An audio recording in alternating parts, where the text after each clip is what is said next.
தொட்டால் சிந்தனை சுரக்கும் ஈரோட்டு பட்டறை தந்த கட்டி பிளாட்டினம், பகுத்தறிவு தந்த காஞ்சி பட்டறை வெட்டே பகைவரை விரட்டிட துள்ளி வந்த வேள். தமிழாய்ந்த என் தனிப்பெரும் தலைவா, நீ தமிழுக்காக அன்று தலை வைத்த தண்டவாளத்தில்தான் இன்று வரை திராவிட ரயில் சீராக ஓடிக்கொண்டிருக்கின்றது. எல்லா அவையிலும் என்னுடைய ஒப்பற்ற தனிப்பெரும் தலைவர் முத்தமிழ் அறிஞருக்கு என்னுடைய முதல் வணக்கம். திராவிட நாடு பத்திரிகையிலே தந்தை பெரியார் திராவிட தளபதி என்று பேரறிஞரை குறிப்பிட்டு எழுதும் பொழுது, புன்னகை பூத்த முகம், எளிமையான உடை, விரைவான நடை, இந்த வர்ணனைக்கு சொந்தக்காரர் இன்றைக்கு தமிழக மக்கள் மனதில் புகுந்து கொண்டு தவிர்க்க முடியாத இதயத்தை கொள்ளை கொள்பவராக ஆகிவிட்டார். தன்னுடைய கட்சி நண்பர்களுக்கு அவர் தோழர், தன்னுடைய உடன் பிறப்புகளுக்கோ அவர் தளபதி என்று எழுதியதின் அச்சொட்டாக இன்றைக்கு விளங்குகின்ற எந்த சொல் இதயத்தின் ஆழத்திலிருந்து வருகின்றதோ அந்த சொல் உறுதிமிக்கது, ஆழமிக்கது, சிறகு இன்றியே பறக்கக்கூடியது என்பதை மெய்ப்பிக்கும் வண்ணம் உடன்பிறப்புகள் ஒவ்வொருவருடைய இதயத்திலும் உச்சரிக்கப்படுகின்ற புதிய சிந்தனையையும் புதிய எழுச்சியையும் புதிய தமிழகத்தையும் தரப்போகின்ற எங்களுடைய அன்பிற்குரிய பாசமிகு தளபதிக்கு என்னுடைய அடுத்த வணக்கம். இந்த பிறந்த நாளில் அவரை வாழ்த்துவதற்கு எனக்கு ஒரு வரலாற்று கடப்பாடும் இருக்கின்றது. என்னுடைய தந்தை வே. தங்கபாண்டியன் இளைஞர் அணியினுடைய செயலாளராக நம்முடைய தளபதி அவர்களை முன்மொழிந்தவர். வாரிசு அரசியல் என்கின்ற ஒன்றை நீங்கள் தளபதி விஷயத்திலே வைத்து பேச முடியாது. அவருடைய முழுக்கை சட்டையை அரைக்கை சட்டையாக மடித்துவிட சொல்லி பாருங்கள். அந்த தழும்புகள் அவருக்கு உரிய அத்தனை தகுதியையும் அவருக்கு கொடுத்திருக்கின்றன என்று அன்றைக்கு அவர் சொன்னதை இந்த கணத்திலே நான் நினைவு கூறுகின்றேன். ஒரு தலைவன் வலிமையானவனாக மட்டும் இருக்கக்கூடாது, அன்பானவனாக பண்பானவனாக இருக்க வேண்டும் என்பதற்கான எத்தனையோ எடுத்துக்காட்டுகளை தன்னுடைய வாழ்வியல் முறையில் தான் துணை முதல்வராக இருந்த காலகட்டங்களிலே தன்னுடைய வாழ்வியல் நடவடிக்கையில் செய்து காட்டியவர் நம்முடைய தளபதி அவர்கள். நீங்கள் எல்லோரும் 1 மணி நேரம் 2 மணி நேரம் 3 மணி நேரம் நிற்பதையே பெரும் சுமையாக கருதுகின்ற காலகட்டத்திலே தன்னுடைய அந்த துணை முதல்வர் பதவி வகித்த காலகட்டத்தில் சுமார் 68 மணி நேரம் நின்று கொண்டே மகளிர் சுய உதவி குழுக்களுக்கு சுழல் நிதியை வழங்கியவர். அது அவருடைய வலிமையை காட்டலாம், மனிதாபிமானத்தை காட்டுகின்ற விஷயமும் ஒன்று உண்டு. ஒலிம்பிக்ஸ் பந்தயம் நடப்பதை நீங்கள் அத்தனை பேரும் அறிவீர்கள். அந்த ஒலிம்பிக்ஸுக்கு இணையாக பாரா ஒலிம்பிக்ஸ் என்று போட்டி நடப்பது உண்டு. மாற்றுத்திறனாளிகள் என்று சொல்லப்படுகின்ற பிசிக்கலி சேலஞ்ச்டு பர்சன்ஸ், இவர்களுக்கு நடத்தப்படுகின்ற ஒலிம்பிக் போட்டியிலே உலகமே கண்டு வியக்கின்ற ஒரு சம்பவம் நிகழ்ந்தது. மாற்றுத்திறனாளிகளான சில பேர் கடந்து கொள்ளுகின்ற ஓட்டப்பந்தயத்திலே அத்துணை பேரும் ஓடிக்கொண்டிருக்கும் பொழுது போட்டியிலே பங்கு பெற்ற ஒரு மாற்றுத்திறனாளி தவறி விடுகின்றார். நாம இருந்தால் இலக்கு மட்டுமே முக்கியம் என்று ஓடுவோம். அருகிலே ஓடிக்கொண்டிருந்த இன்னொரு மாற்றுத்திறனாளியான போட்டியாளர் அப்படியே நின்றுவிட்டு கீழே விழுந்துவிட்டு அந்த மாற்றுத்திறனாளியை எடுத்து நிறுத்தி அதற்கு பின்பாக அவரை திரும்பி பார்த்த ஓடிக்கொண்டிருந்த பிற அத்தனை போட்டியாளர்களும் அப்படியே நின்றுவிட அரங்கம் எங்கும் விண்ணதிர கரவொலி எழுகின்றது. அதுதான் மனித பண்பு, அதுதான் மனித நாகரிகம், அதுதான் மானுடநேயம். அத்துணை மணி நேரங்கள் நின்றுவிட்டு தன்னுடைய வேலை முடிந்து விட்டது என்று தளபதி கீழே இறங்கிய பிறகு 75 சுய உதவி மகளிர் குழுக்களை சார்ந்த 75 குழுக்கள் கீழே நின்று கொண்டிருக்கின்றன அவருடைய கையால் அந்த நிதியை வாங்குவதற்கு.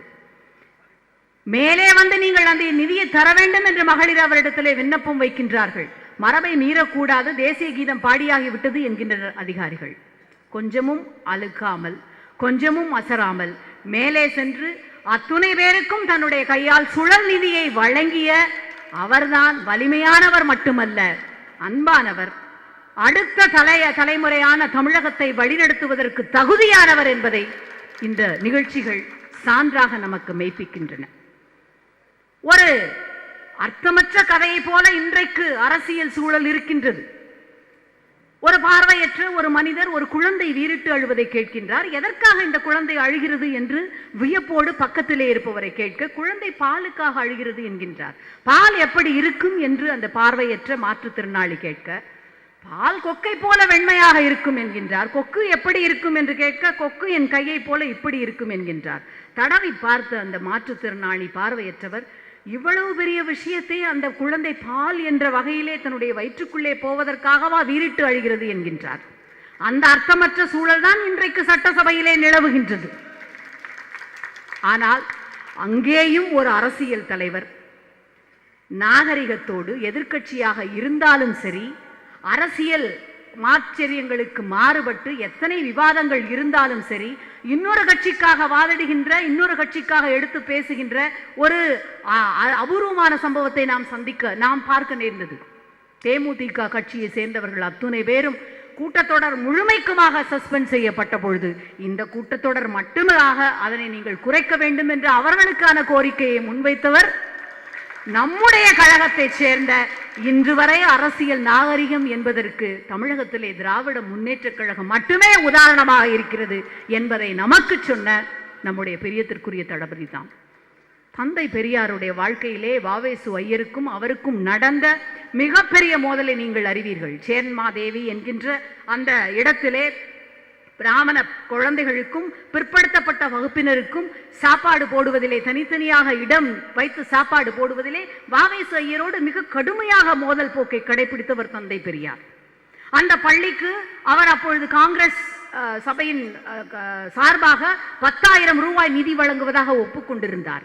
ஆனால் இந்த பிரச்சனையை கேள்விப்பட்டவுடன் ஏற்கனவே தான் கொடுத்த 5,000 ரூபாயோடு நிறுத்திவிட்டார். வாவேசு ஐயர் வந்து தந்தை பெரியாரிடம் கேட்கின்றார், ஏன் அந்த பாக்கி 5,000 ரூபாயை நீங்கள் இன்னும் எனக்கு தரவில்லை என்று. உங்கள் பள்ளியிலே இப்படி ஒரு அநீதி நடப்பதாக நான் கேள்விப்பட்டேன், அதை சரி செய்து வாருங்கள், பாக்கி 5,000 ரூபாயை தருகிறேன் என்கின்றார் தந்தை பெரியார். அது வைதீகர்கள் நிறைந்திருக்கின்ற இடம், மாறுதல் கொஞ்சமாகத்தான் கொண்டு வர முடியும் என்கின்றார் வாவேசு ஐயர். அப்படியெனில் நானும் கொஞ்சம் மெதுவாகத்தான் அந்த பாக்கி 5,000 ரூபாயை தர முடியும் என்கின்றார் பெரியார்.